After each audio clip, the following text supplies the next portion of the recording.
kneeling hip extension or a kneeling deadlift.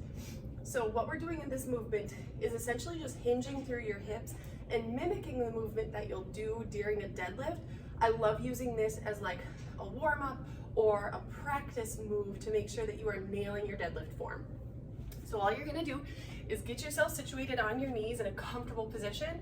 And I want your knees to be about hips width distance apart because that's where they would be for a deadlift, right? So if they're all the way together, there's gonna be limited in your movement, and it's not as useful because that's not the movement that we're going through for a deadlift. And if we're using this as practice, let's practice how we're gonna perform. So knees about hips width distance apart. From here, then we hinge forward. And what I want you to think about in a hinge is it's coming from your hip.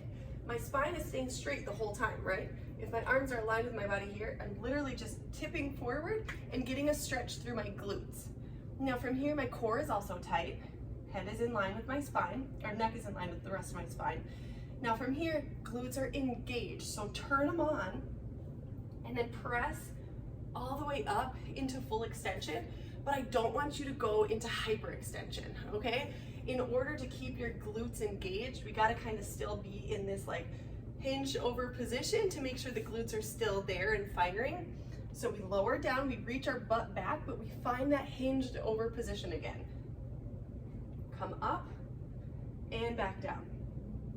Okay, the big thing that I also want you to think about here is not relaxing in your movement again. So I don't want you to come all the way down and sit and chill, okay?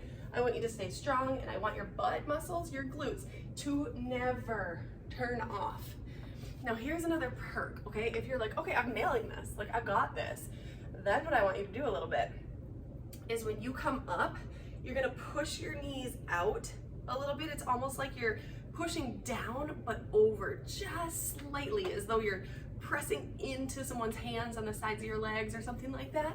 And that's gonna get even more activation through your glutes, and you're just gonna get a little bit more pizzazz.